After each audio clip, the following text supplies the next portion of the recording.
What is going on, everybody? So today we are checking out Tesla's Yoke steering wheel with stalkless controls, and I wanted to go over how these work with you and also kind of share the experience of using it. And it's really not as bad as people think. So starting off here on some just slightly curvy roads, we'll go through a few different scenarios using the Yoke today, including highway driving, parking lots, which everyone says will be the worst for the Yoke.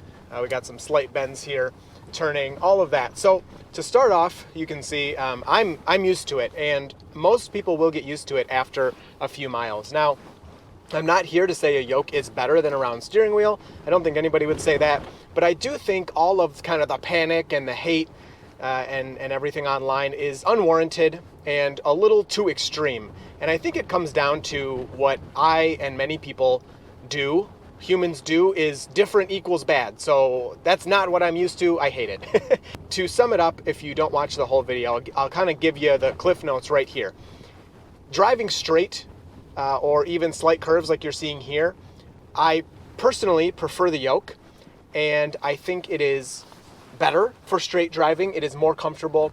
And then for turning, a round wheel is better, especially, so like in this scenario, I don't think it really matters, normal turn like that, but especially in maybe a parking lot, or if you have to do a 3-point turn or something and kind of go back and forth a lot, then a wheel is going to be better. So before we get too into all of the driving and things, let me go over the Yoke and how it works, because that's part of it, but the other huge part of kind of this design and setup is that there are no stalks for drive or turn signals or windshield washer fluid or anything anymore. It's all right here. And again, I'm gonna say it's fine. It all works really well, surprisingly well, in fact, for me. I thought the buttons would kind of be pretty difficult to get used to, but pretty much one drive, maybe 2 drives, and I was good to go. So let's go from left to right. So you have your turn signals here. To use them, you push, and there, your turn signal is on. You get your preview down there, which is kind of weird. I think it should be up here, but whatever, that's where it is for now. And your turn signal will stay on until you either make a turn, which is, the same as pretty much any car, or if you make a lane change, the turn signal will detect that lane change and turn itself off. If you want to, and I guess it turns itself off after X amount of time, I have not left it on that long. If you want to switch it, so I have the left turn signal on, I can switch to the right turn signal by pressing here. If I want to turn it off, say I pressed it by accident, I can press it again and that will turn it off. Now, talking about pressing by accident, you can press it by accident. I have once or twice accidentally activated these, but it's not as simple as you'd think. It's not just touching them. You do need a little bit of force to push down on these. So you can see my thumb is clearly touching these buttons here and nothing's happening. A little bit of force, and there, now the turn signal's on. I can use it for this turn. So you can check out this turn and see how I perform this turn here with the Yoke. So pretty much that's it. And I am totally used to that. I don't know how awkward that looks on camera. I know when I first started using a Yoke, it was very awkward, but now turning is very natural. So moving on to the headlights, you can see if you just click here, you will flash your brights. You can kind of see the signs there.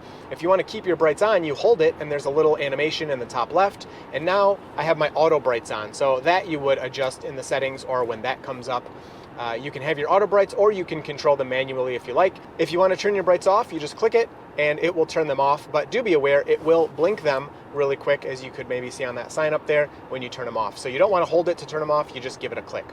Going over to the horn, I'm going to slow down to get away from some people so that I can honk the horn and not worry about it. Going to the horn, there is a little horn button right here, which, yes, is kind of strange, and I kind of agree that that's strange. If you click it, you have your horn, you can hold it, and you have your horn. Now, you also can, I'm just trying to get away from these people here, so give me 1 second. Now, in the user manual, it also says that you can hold the entire right side here, and I can do that, but I get this weird, like, super horn. I don't know what's going on with that. I don't know if that's the way it's supposed to function, but if you're in an emergency situation and you panic, a lot of people are like, I'm not gonna be able to find this little button. You can just kind of mash the whole right side. Now, Elon Musk did say that the Yoke, the center of the Yoke, is going to have this area be able to be the horn again, and it will be activated via a software update. I don't know if mine hardware-wise is equipped with that or not. I am on the latest software, and it's not honking. It does move a slight, tiny bit, but I don't know if that will eventually honk or not. Now, there is one actual practical benefit to not having the horn here. And on, initially some people will be like, oh, that's a little ridiculous, you're kind of reaching, but I think it makes a lot of sense. If you're about to be in an accident, and say you hit your horn because somebody's doing something crazy, and you go like this, and then you get in a big accident, your airbag is then going to explode and blow your hand into your face or blow your arm back or something. If your arm's over here and the airbag goes off, it's not as damaging to your arm or to yourself. So that's actually a practical benefit, I believe. Most cars, of course, pretty much all cars have their horn here, but I guess that wasn't always the case. They sometimes were in other places. Now, if you want to activate autopilot, this little symbol here is the autopilot and cruise control symbol, but this is not a button. The button, they switched it up on you, is actually on this scroll wheel. So if you want traffic aware cruise control, you click it once. Now my car will keep the speed, but I'm still steering. And if you want autopilot, you click it twice.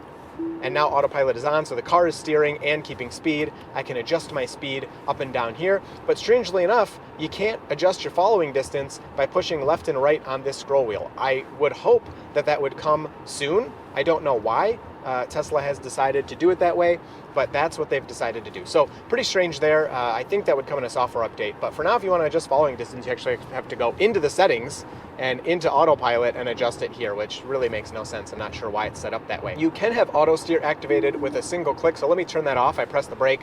Now if I do single click, it turns on autopilot with one click, which can be nice, but when we get on the highway, I'll show you why I prefer to keep it on double click. Finishing up the last couple of buttons here, you have your windshield wiper fluid. If you want one wipe, you simply press it right there.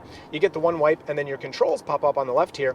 And if you want to change them, you can use this left scroll wheel. I actually really like this setup as opposed to the Model 3 and Model Y, where you click the button for one wipe and then you adjust it on the screen. So this is just pretty nice. I leave it on auto. It seems to work really well. If you want to wash your windshield with the washer fluid, you can guess you hold right here, and then you get the same little circle animation, and then you get some washer fluid coming out, and the car will go ahead and wash your windshield. And you can give it another click if it wasn't good enough, and then you have that. And then, of course, last is your voice control button, which is pretty similar to Model 3 and Model Y and Legacy S and X, except it was a dedicated button for those vehicles. And if I press that, I can say, turn my seat heater on, and then it will do that, and it will keep listening to me, so maybe it's going to get confused. All right, that's taking forever. I don't care, so go away. So now I'm going to do this turn and show you. So again, turn signal on, and when we complete the turn signal, like I said, like any other car, will turn off. So moving up here, and then we have space after this car. So that's pretty much what I do. I'm trying not to think too much about it, because if you think about it, you start doing things differently. But yeah, that's pretty much how I turn the yoke, doing turns and things. And it's very simple. You get used to it after, I would say 50 miles or less. Now, that doesn't mean everybody's going to like it. I'm not saying everybody should want it. And I do actually think Tesla should have this as an option. I think they should have a round wheel option. But I will say, if they had the round wheel option, I'm pretty sure we would have picked it.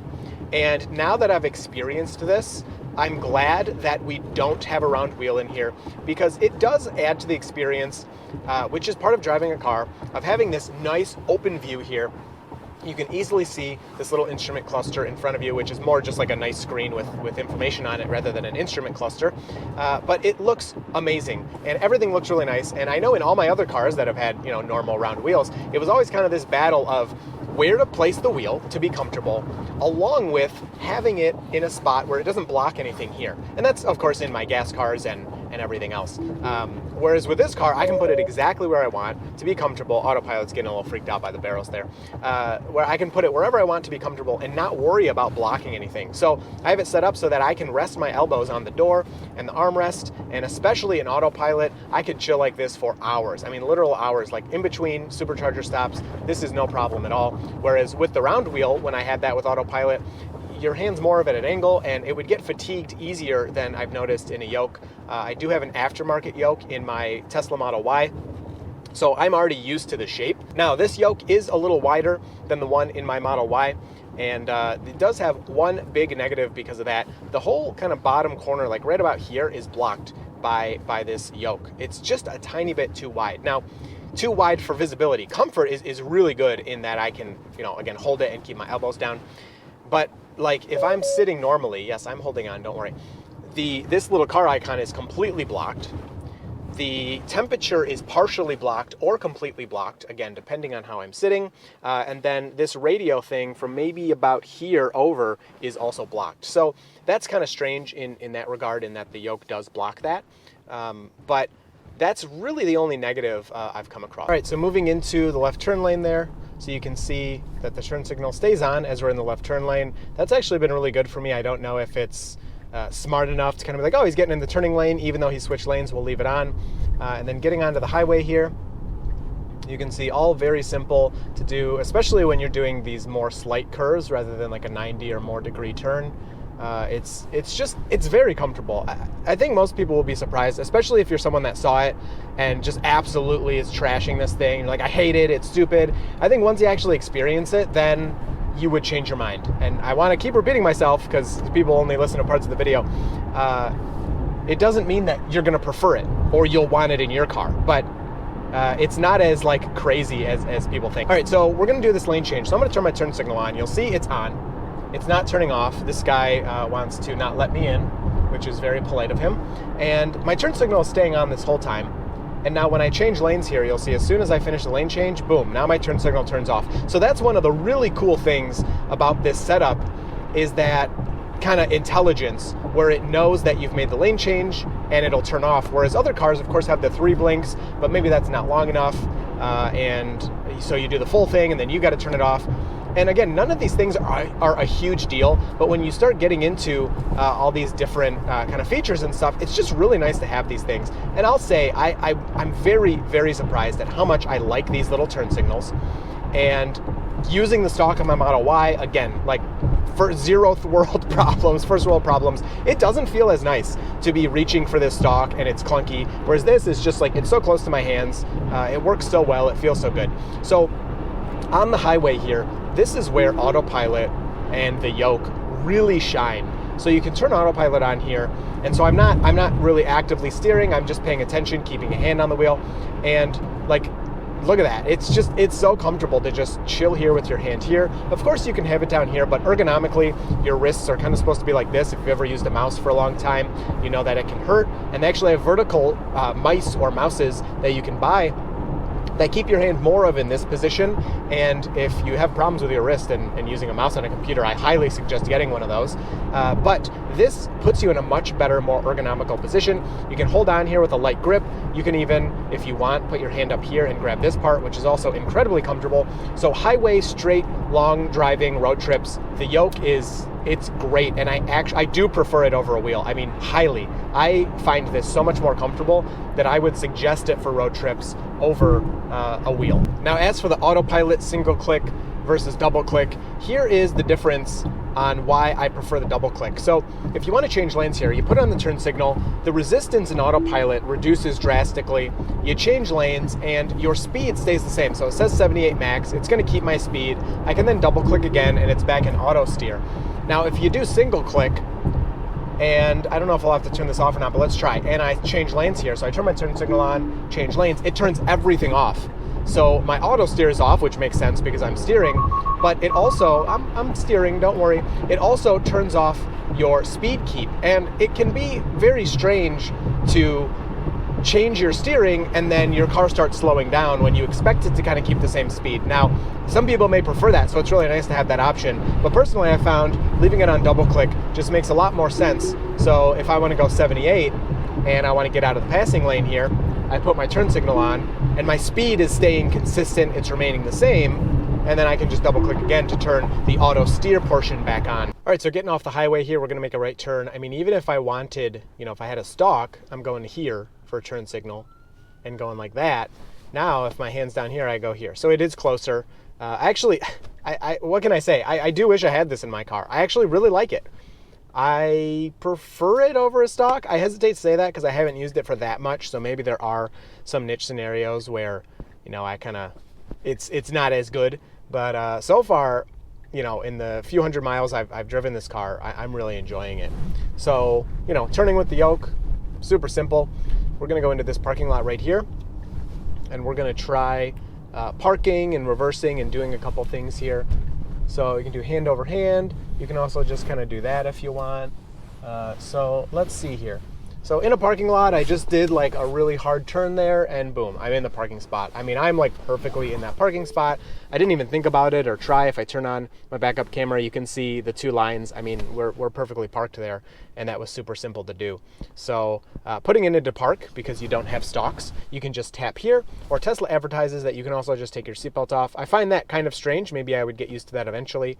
But when you don't have your foot on the brake, the parking button is gone. Hold the brake, tap to park. You can also go into neutral. If you hold this, the bar kind of fills up, and then now it's blue. You're in neutral. Tap it again. It doesn't do anything because you're already in neutral, but I can swipe up for drive, back for reverse, or again, tap to park. So now we're in park, and the car automatically suggests that I go into drive. Even though I pulled straight into this spot, it sees there's nothing in front of me, so I can just tap the brake. And this is optional. You don't have to turn on this auto shift out of park. I have a whole video about that you should watch if you're interested. But I can tap the brake, now I'm in drive. If I don't like that, my foot is not on the brake right now. I can switch to reverse. I can switch to drive, foot on the brake. I can switch to park. I can switch to reverse. So all of that, again, I mean, yeah, I could have a stalk to do that, or I could just have this little thing. And again, in my experience so far, it works really well. I see no reason that I need a stalk.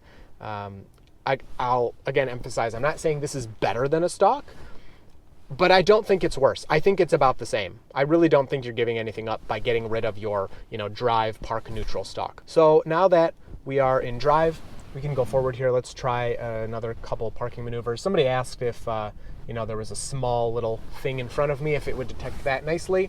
So let's pull in. So again, pulled right into that spot, no problem. I want to pull way up here. So it seems that the car cannot detect that. So we'll go into park, and it suggests reverse. So it does, for whatever reason, before we pulled into the spot, nothing in front of us, it suggested drive. Now we pulled into the spot, we have the curb in front of us, which I absolutely can't see in front of us anyway. And now it's suggesting reverse. So let me back up here. Again, there you go. There's a full turn. I'm all the way turned. Going to drive. Let's say I want to turn all the way the other way. There, I turned all the way the other way. Back to straight. I don't know. It's pretty simple. It's pretty nice. I really don't see having any kind of issues with the Yoke at all. It's really nice in all kinds of different situations. Now, a wheel would be a bit simpler, in a parking lot like that. But I have no problem with the Yoke. So let's pretend to parallel park here. I don't actually have a parallel parking spot, but people were asking about that. So let's say, let me back up past these cars. So let's say I want to parallel park in front of that guy. I'm not that great at parallel parking anyway, because my car actually has autopilot, so I can just have it parallel park on its own. So we would just kind of do that, wait for this guy to pass by. So yeah, it's pretty much a parallel park job. Is this how you parallel park? I don't know. So I think the point was, people want to switch it to me to switch to drive and reverse and be going backwards and forwards and moving the Yoke all over the place. So there you go. Probably not the best parallel parking job, but there we are. I parked. I'm in park. I had the Yoke going back and forth, and then tap to activate drive, or I can simply do that if I didn't have that option enabled. So yeah, Yoke is sweet. I like it a lot. Again, if it was like a paid option, I don't think I would pay for this. I think I would just leave the round wheel. But once you use it, it looks so nice. It does feel really nice, especially the majority of the driving you do, right, is straight. You're not turning that much. So most of the time it's extremely comfortable. And then once you're used to it, the turning is not a big deal either. I did have somebody ask me about a roundabout, and I don't have one near here. But let's say, like the wheel's like this and you got to turn the turn signal on. All right, that's pretty weird. I don't know when I would be in that situation, especially because in the US, at least in my area, people don't use turn signals in roundabouts. They just simply do not use them. That's just the way people around here use roundabouts. They just go in the roundabout and that's it. So I guess if, you're turning, let's see, let me turn here. And then in the middle of this turn, I'll use the turn signal. So yeah, that, like if I needed to do it there, then that is very strange and very awkward. Yeah, so that would be a scenario where it's probably not the best. So again, we'll turn here and yeah, that's stupid. I need the turn signal. So there's another like really bad situation for the turn signals is if you need to use it in the middle of a turn. I don't know when I would really come across that, but yeah, maybe I would, maybe I wouldn't. So anyway, there you go. We can back into this spot here, and we'll call it there. Yoke, stalkless, is it's pretty nice. It's pretty nice. I enjoy it, and I like using it. So if you have any questions about that, please feel free to leave those down below. I will answer those for you. And don't hate on the Yoke until you try it. And then if you still hate it, then you know what? You hate it, and no big deal. So I hope you enjoyed this one, and you will see me in the next video.